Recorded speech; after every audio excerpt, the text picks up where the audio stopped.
इस निसान सनी की खास बात यह है कि ये एक एंटीक कार है, क्योंकि ये 38 सालों बाद भी सिर्फ 87,000 ड्रिवन है। बम्पर टू बम्पर जेन्युइन गाड़ी है। अपने इंजन, अपने गियर बॉक्स के साथ इवन इसके व्हील्स भी अभी तक ओरिजिनल है। इस तरह की गाड़ियाँ बहुत ही मुश्किलों से मिलती हैं। जब आप इसका डैशबोर्ड देखेंगे, स्टीयरिंग व्हील देखेंगे, उसके ऊपर जो ओरिजिनल ग्रेन्स आते हैं स्टिल अभी तक वो मौजूद है। यार, इस तरह की गाड़ियाँ मैंने आज तक नहीं देखी जो पुराने लोग इस तरह की गाड़ियाँ संभालते हैं। अस्सलाम वालेकुम, कैसे हैं व्यूवर्स आप लोग? उम्मीद करता हूँ सब खैरियत से होंगे। मेरा नाम है Jawad Khan. Welcome back to cars run channel. Viewers, अपने टाइम की एक ब्यूटी मैं लेकर आया हूँ। 80s के ज़मानों में टोयोटा की तरफ से 80 करोला बहुत ही ज़्यादा फेमस थी, और निसान की तरफ से जो है B12 बड़ी काफ़ी फेमस गाड़ी थी। ये गाड़ियाँ बहुत ही मुश्किलों से मिलती हैं, लेकिन आज मैं आपके लिए बम्पर टू बम्पर जेन्युइन गाड़ी लेकर आया हूँ। सो ये है Nissan Sunny 1987 model, Lahore registered 1 litre LX package. इसको B12 भी कहा जाता है। बम्पर टू बम्पर जेन्युइन गाड़ी है, इसमें कोई भी स्क्रैचेस इस तरह की चीज़ें नहीं मिलेगी। ये निसान सनी फॉर सेल है। इसकी आस्किंग डिमांड 18.5 लाख रुपए है, और ये आप लोगों को मिलेगी व्हील्स प्रो के पास। व्हील्स प्रो की लोकेशन है Almas car village, ring road, Peshawar. इनकी जो भी डिटेल्स है वो आप लोगों को नीचे डिस्क्रिप्शन बॉक्स में मिल जाएगी। बाकी ये निसान की तरफ से सनी की एक्सिस जनरेशन है, जो कि 1985 से लेकर 1990 तक आई है, बहुत सारे वेरिएंट्स और इंजन ऑप्शन के साथ। अभी मैं आप लोगों को इस गाड़ी का डिटेल से रिव्यू करवाता हूं, और चेक करते हैं कि 1987 के ज़मानों में हमें निसान अपनी गाड़ी में क्या चीज़ें प्रोवाइड करते थे। याद रहे, ये निसान सनी का एक बेस वेरिएंट है, जिसमें आप लोगों को मैचिंग बम्पर्स इस तरह की चीज़ें नहीं मिलती। फ्रंट लुक की बात की जाए तो ये गाड़ियाँ आज भी एक क्लासी लुक प्रोवाइड करती हैं। ओवरऑल शेप इसका हमें बॉक्सी से डिज़ाइन में देखने को मिल जाता है। 80s की क्रोला भी कुछ इस तरह की मिलती जुलती लुक प्रोवाइड करती थी। ये निसान सनी B12 का एक बिल्कुल बेस वेरिएंट है, जिस पर मैचिंग बम्पर्स भी नहीं आते, जैसे कि XC क्रोला में भी नहीं आते थे। खैर, ये निसान सनी है, स्टिल ये गाड़ी आज भी बम्पर टू बम्पर जेन्युइन गाड़ी आप लोगों को मिलती है। इसके फ्रंट बॉनेट के ऊपर यहाँ पे 2 करेक्ट लाइन्स का भी यूज़ हुआ है, जो कि इसके ओवरऑल बॉडी पे भी कंटिन्यू है, और ये अच्छी लुक भी प्रोवाइड करती हैं। फ्रंट साइड पे सिंपल सी ग्रिल लगी है, ब्लैक कलर की निसान का लोगो मिल जाएगा। ग्रिल के आसपास यहाँ पे क्रोम का यूज़ हुआ है। इसमें मिल जाएंगे नॉन क्रिस्टल हेडलाइट, जहाँ पे हैलोजन बल्ब का यूज़ हुआ है। बॉक्सी सा डिज़ाइन हमें देखने को मिल जाता है। इवन कुछ इस तरह की 80s की क्रोला भी लुक प्रोवाइड करती थी। हेडलाइट्स के अराउंड भी यहाँ पे क्रोम का यूज़ हुआ है। यही क्रोम इसके फ्रंट ग्रिल के साथ भी कनेक्टेड है, जो कि बहुत ही प्रीमियम किस्म की लुक भी प्रोवाइड करती हैं। इसके इंडिकेटर्स इसके फ्रंट बम्पर में ही माउंट है, जैसे कि XC क्रोला या 80s क्रोला में भी आते थे। इसका फ्रंट बम्पर मैचिंग कलर में इसलिए नहीं आता क्योंकि ये एक बेस वेरिएंट है, लेकिन इस गाड़ियों के अगर मैचिंग बम्पर्स ना भी हो तो फिर भी ये गाड़ियाँ बहुत ही अच्छी लुक प्रोवाइड करती हैं। बहुत सारे ऐसे लोग भी हैं जो कि अपनी गाड़ियों के नहीं करवाते, क्योंकि ये अपने ही एक जेन्युइनिटी को प्रूव करवाती हैं। बाकी ओवरऑल फ्रंट लुक की बात की जाए तो निसान सनी भी बहुत ही एक बेस्ट ऑप्शन है। साइड प्रोफाइल की बात की जाए तो ये एक 4 डोर सेडान वेरिएंट है। इंटरनेशनली बहुत सारे वेरिएंट्स में अवेलेबल थी। पाकिस्तान में मोस्टली इसमें सेडान वेरिएंट्स इंपोर्ट किए गए थे। ये एक बिल्कुल बेस वेरिएंट है। इसमें सिंपल से स्टील व्हील्स लगे हैं विद निसान की ब्रांडिंग। और अगर बात की जाए इसके व्हील्स की, तो ये है निसान की तरफ से 13 इंच के स्टील व्हील्स, और इसके ऊपर जो टायर प्रोफाइल है ये है 175/70 R13। ABS इस तरह की चीज़ें इसमें नहीं आती। इसके जो डोर माउंटिंग है ये भी बॉडी कलर में मौजूद नहीं है, क्योंकि एक बिल्कुल बेस वेरिएंट है। यहाँ पे हर चीज़ बिल्कुल सिंपल से दी गई है। अगर आप इसके साइड मिरर्स भी देखेंगे तो ये बॉडी कलर में नहीं है, और ये ना ही रिट्रैक्टेबल है, हाथों से आप इसको कंट्रोल करेंगे। विंडोज़ के आसपास यहाँ पे 360 कंटिन्यू क्रोम का भी यूज़ हुआ है, जो कि काफ़ी हद तक प्रीमियम लुक प्रोवाइड करती है। पुरानी गाड़ियों में क्रोम का अच्छा खासा यूज़ हुआ करता था। आजकल ये क्रोम ख़त्म कर दिया गया है। इवन इसके डोर हैंडल्स भी आप लोगों को जो है प्रीमियम फिनिशिंग के साथ मिलते हैं, जो कि क्रोम के हैं। रियर व्हील्स में ड्रम ब्रेक्स का यूज़ हुआ है, फ्रंट व्हील्स में डिस्क ब्रेक्स का। इसकी ब्रेकिंग की परफॉर्मेंस भी बेहतरीन है। सस्पेंशन वगैरह भी इसकी काफ़ी स्मूथ है, हालांकि 38 साल बाद भी स्टिल जेन्युइन कंडीशन में है। तो ओवरऑल साइड प्रोफाइल की बात की जाए तो बहुत ही बेहतरीन ऑप्शन है ये निसान सनी। रेयर प्रोफाइल की बात की जाए तो बेसिक से लुक हमें देखने को मिलती है। यहाँ पे हर चीज़ बॉक्सी से डिज़ाइन में दी गई है। फ्रंट साइड के साथ इसके रेयर प्रोफाइल भी बहुत ही ज़्यादा अच्छी लुक प्रोवाइड करती है। यहाँ पे हर चीज़ आप लोगों को बिल्कुल बेसिक से ही दी गई है। उन ज़मानों में ये चीज़ें इस तरह ही आती थी, चाहे 80s क्रोला हो। इसकी जो रियर विंड स्क्रीन है ये डिफॉगर वगैरह के साथ है, और रियर विंड स्क्रीन के आसपास भी यहाँ पे क्रोम का यूज़ हुआ है, जो कि इसके साथ बहुत ही प्रीमियम लुक प्रोवाइड करती थी। इसके ट्रंक के ऊपर हमारे पास निसान सनी 1 लीटर LX की बैजिंग दी गई है। LX मीन्स ये एक बिल्कुल बेस वेरिएंट है। इसके सेंटर में गार्निश का भी यूज़ हुआ है जो कि ब्लैक कलर का है। नंबर प्लेट का यहाँ पे प्रोवाइड किया हुआ है। टेल लाइट्स की बात की जाए तो बॉक्सी से डिज़ाइन में हमें देखने को मिलते हैं और इनमें हैलोजन बल्ब का यूज़ हुआ है। अगर आप लोग देखें तो टेल लाइट्स के साथ भी यहाँ पे अच्छा खासा क्रोम का यूज़ हुआ है। इसके जो रेयर बम्पर है वो भी फ्रंट साइड की तरह बॉडी कलर में नहीं आते क्योंकि एक बेस वेरिएंट है। अगर आप 80s 90s की क्रोला भी देखेंगे तो उनमें भी जो बेस वेरिएंट आते थे उनमें भी आप लोगों को मैचिंग बम्पर्स नहीं मिलते थे। ये उस वक्त एक ट्रेंड सा भी हुआ करता था, लेकिन ओवरऑल बॉडी की बात की जाए तो बहुत ही बेहतरीन लुक भी प्रोवाइड करती है ये Nissan Sunny B12। Interior check करें, इसके डैशबोर्ड स्टीयरिंग व्हील के ऊपर स्टिल आप लोगों को ग्रेन्स मिलते हैं।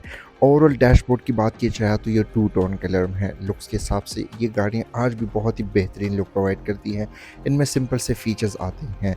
स्टीयरिंग व्हील की बात की जाए तो ये है निसान का 2 स्पोक स्टीयरिंग व्हील जो कि एक पावर्ड स्टीयरिंग व्हील है। ये भी अच्छी बात है। यहाँ पे आप लोग इसके ग्रेन्स वगैरह भी चेक कर सकते हैं। सेंटर में निसान का लोगो दिया हुआ है। हॉर्न बजाने के लिए सेपरेट से 2 बटन्स दिए गए हैं जो कि ब्लैक कलर के हैं। इसके अलावा कुछ खास नहीं है। स्टीयरिंग के राइट साइड पे इसके हेडलाइट के कंट्रोल्स है जो कि बिल्कुल बेसिक से हैं। लेफ्ट साइड पे इसके फ्रंट वाइपर के कंट्रोल्स है। यहाँ पे मेंशन वगैरह भी किया हुआ है स्पीड वगैरह को।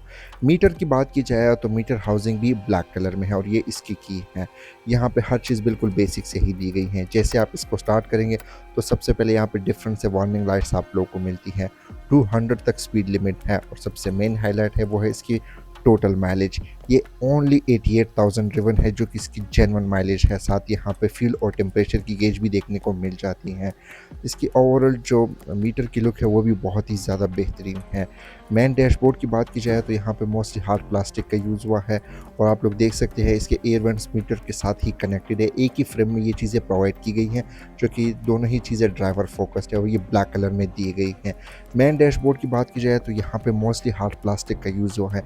क्वालिटी वगैरह अभी तक मेंटेन है। हालांकि 38 साल हो गए इस गाड़ी को, आप लोग देख सकते हैं। तो यहीं से पता लग जाता है कि बहुत सारे शौकीन लोग हैं जो कि इन गाड़ियों का ख्याल रखते भी हैं। हमारे पास यहाँ पे सेंटर में एक सिंगल एयर वेंट मिल जाता है डैशबोर्ड में और यहाँ पे एक डिजिटल क्लॉक भी प्रोवाइड की गई है जो कि अमूमन कोरोला में भी आज भी ये डिजिटल क्लॉक आती है। साथ यहाँ पे एयर वेंट है, यहाँ पे हैजर्ड लाइट बटन दिया हुआ है और इससे नीचे वाली साइड पे एसी के कंट्रोल्स मिल जाते हैं। कुछ एक्स्ट्रा स्विचेस दिए गए हैं, पुराने स्टाइल में है। उस ज़मानों में इस तरह की चीज़ें आती थी। एसी प्रॉपरली वर्किंग में है, ये नहीं है कि एसी नहीं चलता। एसी हीटर दोनों ही चीज़ें प्रॉपरली वर्किंग में है। बटन आप देख सकते हैं, बिल्कुल यहाँ से क्लिक की आवाज़ भी आती है। पायनियर का after market MP3 player add किया गया है। ब्लैक कलर का यहाँ पे यूज़ मिल जाता है। एशरे दी गई है, उसी के साथ यहाँ पे सिगरेट लाइटर का ऑप्शन दिया है। ग्लव बॉक्स देखने को मिल जाता है। नॉर्मल सा है, सिर्फ कंडीशन आपको दिखाना चाहता हूँ। यहाँ पे एक लॉक सा भी दिया हुआ है। नीचे वाली साइड पे यहाँ पे थोड़ी सी स्टोरेज स्पेस दी गई है। ट्रांसमिशन की बात की जाए तो ये 4 स्पीड ऑटोमेटिक ट्रांसमिशन के साथ है विद 1 रिवर्स गियर और ये भी 1000 सीसी इंजन के साथ। इसमें बहुत सारे ऑप्शंस भी आते थे।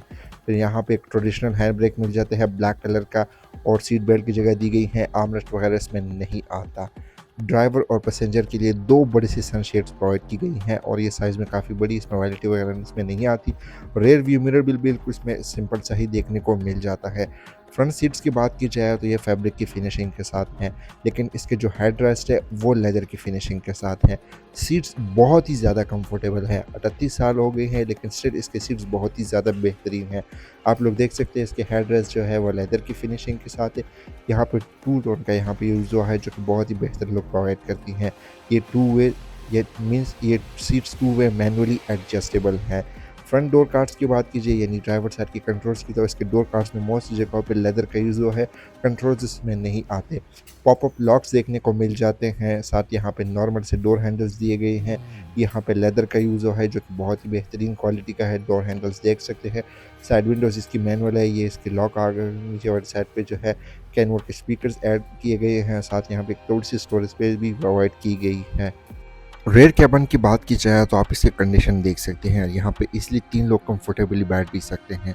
इसके रीड सीट्स बिल्कुल बेसिक से हैं, ना ही इसमें कोई हेडरेस्ट आते हैं और ना ही कोई आर्मरेस्ट, क्योंकि पुराने ज़माने की गाड़ी है। फिर एक बेस वेरिएंट भी है लेकिन इसके सीट्स बहुत ही ज़्यादा कंफर्टेबल हैं। यहाँ बैक साइड पे 2 स्पीकर्स भी ऐड किए गए हैं जो कि आफ्टर मार्केट है और एक प्राइवेसी शेड भी ऐड किया गया है जो कि भी आफ्टर मार्केट है। सीटिंग कैपेसिटी की बात की जाए तो यहाँ पे मैं खुद बैठा हूँ और मैं बहुत ही इजीली बैठा हूँ। मेरे साथ 2 लोग और भी इजीली कंफर्टेबली बैठ सकते हैं। सीट्स के सेंटर में कोई आर्मरेस्ट मौजूद नहीं है। लेग्स स्पेस वगैरह भी बहुत ही बेहतरीन है। अगली वाली सीट नॉर्मल मैंने की हुई है, पीछे ज़्यादा नहीं की ताकि आप लोगों को दिखा सकूँ कि इसकी लेग स्पेस कितनी है। फ्रंट सीट्स, बैक सीट्स बहुत ही कंफर्टेबल है। यहाँ से इसका जो फ्रंट डैशबोर्ड का व्यू है वो भी बहुत ही बेहतरीन है। रूफ लाइट्स मिल जाती है जो कि आफ्टर मार्केट एलईडीज देख मिल जाती हैं। रेड डोर कार्ड्स भी same as it is front door card की तरह, ये साइड विंडोज़ वगैरह इसकी मैनुअल एडजस्टेबल है। ट्रंक स्पेस की बात की जाए तो इसकी ट्रंक 80s की करोला की तरह ही ओपन होती है। इसकी ट्रंक स्पेस भी नॉर्मल सी हमें देखने को मिल जाती है। ईजिली यहाँ पे 3 से 4 लोग का लगेज फिट आ सकते हैं। यहाँ पे मेन चीज़ है वो है कंडीशन। कंडीशन का अंदाज़ा भी आप इसके ट्रंक के अंदर वाली साइड से लगवा सकते हैं। अगर बात की जाए इस निसान सनी की तो ये कंडीशन के लिहाज से भी नीट एंड क्लीन है। यहाँ पे जो कंपनी की तरफ से कवर्स वगैरह दिए गए हैं वो भी अभी तक आप लोग को जेन्युइन मिल जाते हैं और यहीं से पता लगता है कि गाड़ी किन हालातों में मौजूद है। एक चीज़ मैं आप लोगों को अंदर वाली साइड पे दिखाना चाहता हूँ। आप लोग देख सकते हैं ये चीज़ें अभी तक इसकी स्टाइल मेंटेन है, कहीं से पेंट वगैरह नहीं उतरा हुआ। मैं करीब करीब से दिखा रहा हूँ ताकि आप लोगों को पता चल सके कि 1987 का मॉडल है। आप लोग देख सकते हैं इसका जो पेंट वगैरह अभी तक वेल मेंटेन है। स्पेयर टायर के आसपास भी मैं आप लोगों को दिखा देता हूँ। देखिए कहीं से भी पेंट नहीं उतरा हुआ। स्पेयर टायर मिल जाता है, जैक, टूल किट, इस तरह की सारी चीज़ें इसकी अभी तक ओरिजिनल यहाँ पे पड़ी हुई है।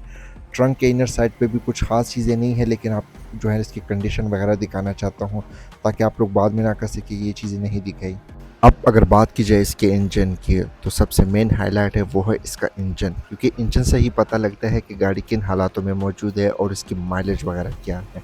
ये निसान सनी B12 का एक बिल्कुल बेस वेरिएंट है LX 1 लीटर इंजन के साथ। इसको निसान की तरफ से या निसान की कोड ऑफ टाइम में E10 भी कहा जाता है।